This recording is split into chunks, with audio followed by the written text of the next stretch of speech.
Hey there, it's Steve from Serious Keto, and in this video we are going to make some super low-carb ketchup.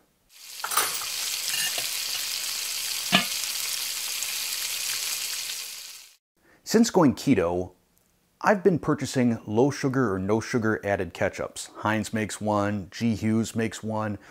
They're good, but I decided I'd like to make my own, and that's what we're going to do in this video, starting right now. We'll start with a small saucepan. This is 1 quart or about 1 liter. To this we will add 1/2 cup or 90 grams of allulose. This is the Splenda brand. That's the brand. This is not the stuff that's in the little yellow packets. It's 100% allulose. Now, for the sake of nutritional labeling, the FDA requires that allulose be listed as a carb. However, it's pretty much agreed upon in the keto community that those carbs are subtracted out of net carbs since your body does not absorb it. So that's what I did in this recipe. Next, we will add 1/2 teaspoon of xanthan gum. I also need to tell you about the xanthan gum that I use. This is perfected xanthan gum. I got this at Modernist Pantry, and I'll include a link down in the description below. The great thing about this is it really doesn't clump. You can mix it in with just about anything at about any temperature and just whisk it in. It doesn't require a blender. It's just way, way, way easier to use. Big fan. To our dry ingredients, we will add 1 cup of water. That's 240 ml. We'll whisk this together and then turn on the heat to medium. We will continue to whisk until our allulose is completely dissolved, and we've got a nice simple syrup. Then I will add 1 can, that's a 6-ounce can or 170 grams of tomato paste. I cut off both the ends so that I can push it through and don't have to use any sort of a spoon or spatula. Unfortunately, didn't have the camera running for that. We'll whisk this in until completely combined, and then we are going to add some distilled white vinegar. 1/2 cup or 120 ml. Again, whisk to combine. Then we will add our spices. We have 1/2 teaspoon of garlic powder, 1/2 teaspoon of onion powder, 1/8 of a teaspoon of ground cloves.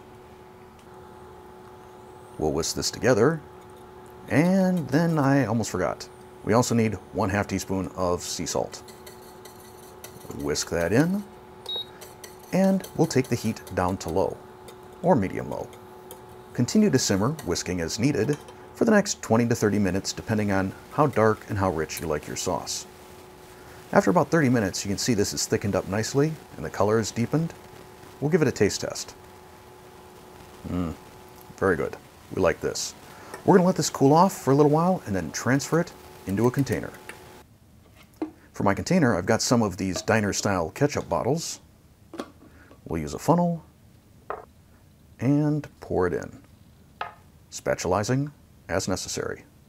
Once the bottle is filled, we'll put a cap on it. Unfortunately, I lost the red cap, so I'm doing a little mix and match here. You'll notice that I still have a couple of tablespoons of ketchup left in my saucepan. Just transfer those to a little bowl or throw them on some fries right away. Let's talk for a minute about additions and substitutions. So a couple of the obvious substitutions that you can make. If you want to use apple cider vinegar instead of distilled white vinegar, absolutely, you can do that.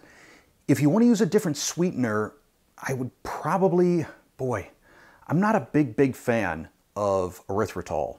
So you could use Bocha Sweet. Just be aware that that is going to be a lot sweeter than the allulose. I would probably cut the sweetener amount by 50%. If you're looking for an even thicker sauce, you could up the amount of xanthan gum. I've gone as high as 1 teaspoon, but I find that then the mouthfeel gets a little bit slick. So maybe 3/4 of a teaspoon max. Alternatively, you can just let it stay on the stovetop a little bit longer to thicken up. If you want to make your ketchup a little bit more tangy or add a little bit more extra flavor to it, I've seen some recipes where people will add paprika or ground mustard. My advice on that is maybe start off at about 1/8 of a teaspoon, see what you think, and ramp up from there.